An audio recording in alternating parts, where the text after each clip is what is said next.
Welcome to the next episode of the Outbound 300 S-21 build series. This is Tailcone Part 2.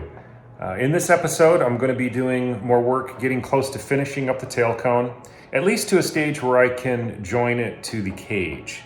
So let's dive in. Here's the bottom where I'm going to double up the skin here, where the leaf spring, tail wheel spring mounts up here, and the saddle for it is here. I just wanted some extra thickness in the skin here, so I drew this up in CAD. This is a perfect fit. I had to draw all the rivets out, of course, because this was an afterthought, but that all fits perfectly there. So I'll come back in and transfer. I'll try to transfer drill up from underneath where I can. I might have to use some hole finders for some that I can't. But anyways, that's going to double that up there. And this is 40 thousandths. I got everything match drilled. Actually, it was a piece of cake. I used a 12-inch long number 30 bit up from underneath. And I was able to get them all except for two on each side. I think it was maybe these two and these two, and I just used a hole finder. So I went ahead and primed that area. I primed this area just with some self-etching rattle can stuff for this. And that is going to make a nice doubler and give me just a little extra strength in here. And that combined with my bracing that I have in there should, I don't know, make me feel a little bit better. And we're all riveted in place. It is night and day back here. It's really gonna make me feel a lot better. Is it necessary? I have no idea. Probably not.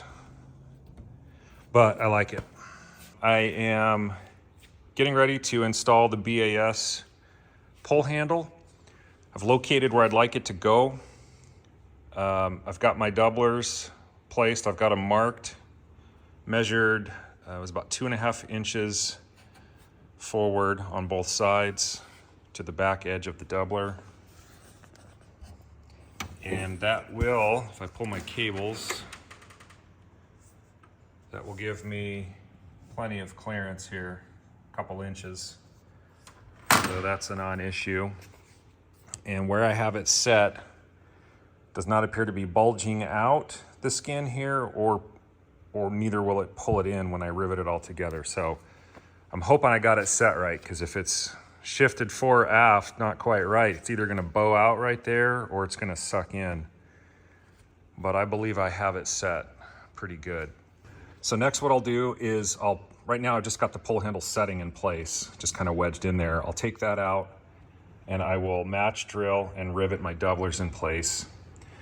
And then once that's done, there's a hole in the middle of the doubler that the pull handle will pull through. I'll use that to mark and match drill from the inside, the center of it, and then I'll open it up with a step drill from the outside to clear the tube. And at that point, then I can set the pull handle in place and rivet it with its flange through the doubler and my skin.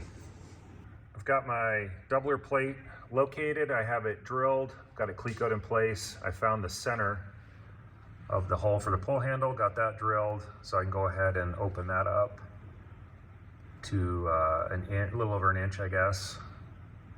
And I'll duplicate the same thing over here and then move on.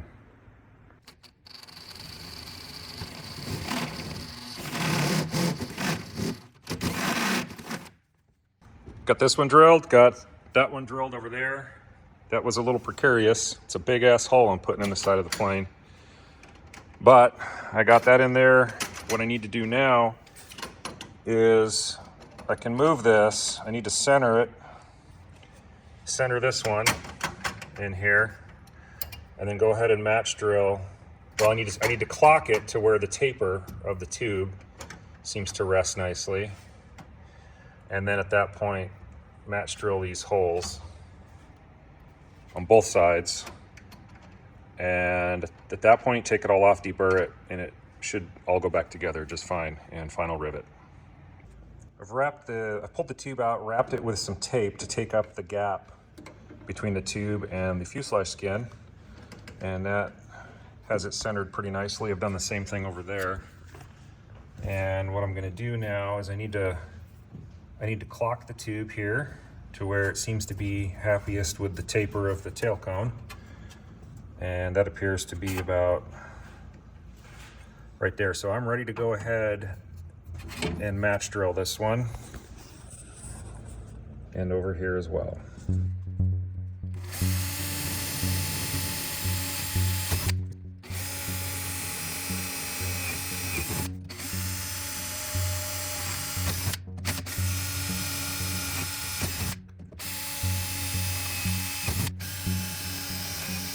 Got it all taken apart, deburred everything, and I've got the doubler plates clecoed back in there, both sides.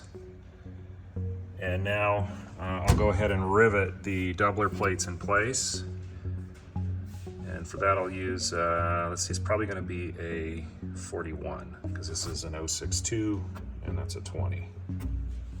I changed my mind, I'm gonna use solid rivets on this. So this is gonna be 4-4 for the doubler, and then I'll just do number 3s for the pull handle.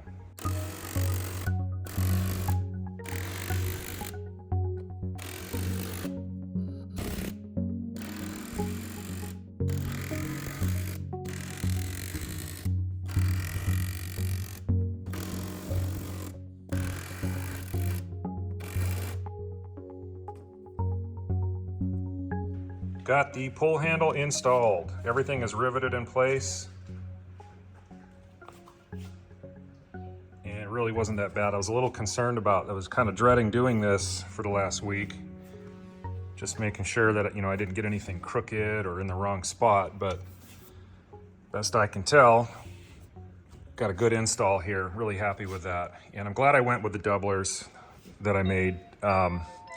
20 thousandth skin is just, I feel like it's too thin for this tube to be there. So that really spreads the load over a much larger surface area and provides a little more rigidity here. So there we go. BAS pull handle installed. If anybody is doing the pull handles and would like my CAD file for those doublers, just message. Need to drill the holes here through the machined block for the tail spring mount, front and rear. I already got the front one done. I'm gonna do the rear, and what I'm doing is I'm using a threaded drill holder with an extension and a number 11 bit. And that gets me the length I need to go ahead and get this drilled.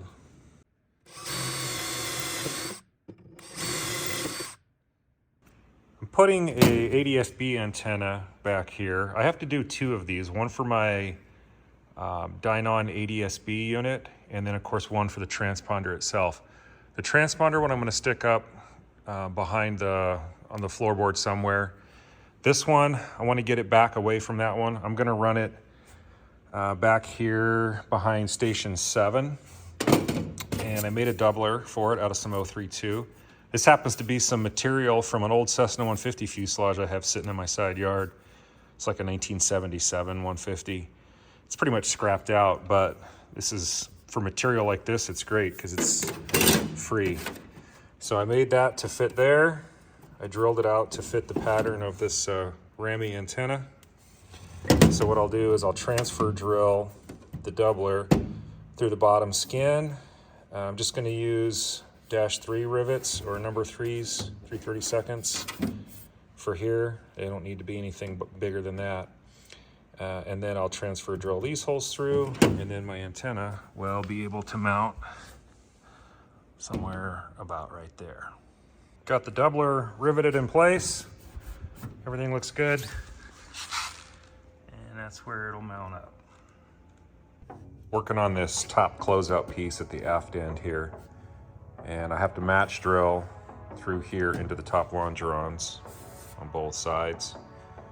And then I need to, there's some holes under here that are in the bulkhead here that I need to drill up through. It's one way to do it, I guess, get my offset drill and come up through it. Or I don't know, I might be able to get a hole finder in here from both sides. I'll think about that. But first step will be go ahead and get these match drilled in the longerons. I've got this clamped together here because there was a little bit of flex there and I wanted to draw it in nice and tight. So that's clamped and I can match drill.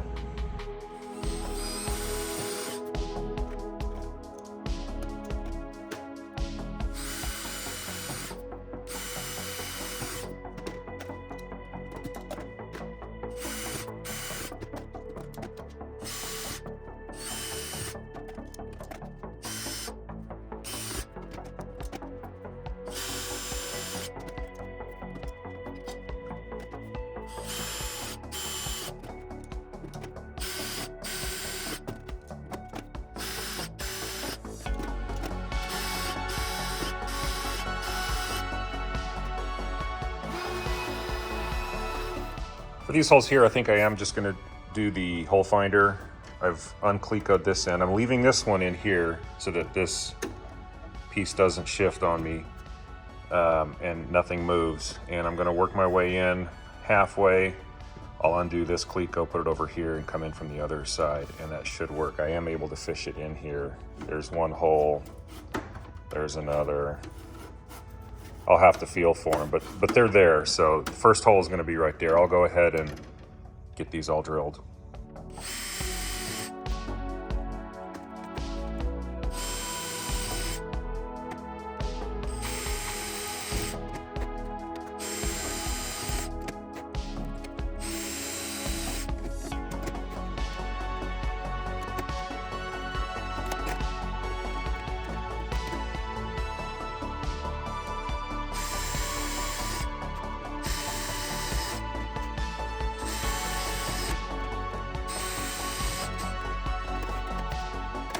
That worked out great. The hole finder was perfect for this. Only thing is, this hole doesn't go to anything. What happened was I stuck the hole finder in there. That's actually a gap between the longeron and the flange of the bulkhead. And when I stuck the hole finder in there, it kind of snapped into place. Well, the pin just dropped in that gap. I thought that was a hole. And anyways, I have an extra hole here that goes to nowhere. Not a big deal. But these holes here with the hole finder worked out perfect. So I can take all this apart, deburr everything, and then it would be ready for assembly. You can see what happened here. Here's that gap between the longeron and the bulkhead flange.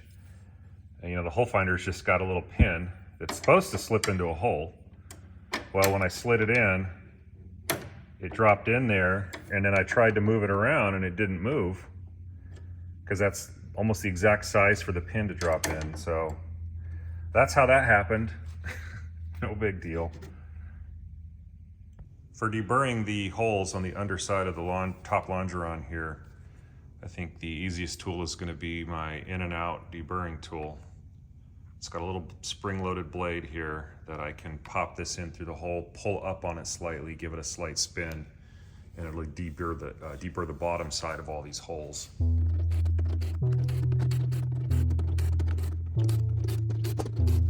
And of course, for the top side, just your standard deburring tool.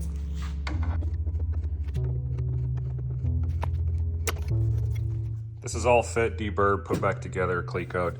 I'm not going to rivet it yet. I'm gonna leave it clecoed for a while, maybe even all the way through getting the top skins and everything on, only because I just don't know what I maybe need to do in here. The only thing back here is just the tail spring mount, which, by the way, I did temporarily put the tail spring on just because I wanted to see how it would fit.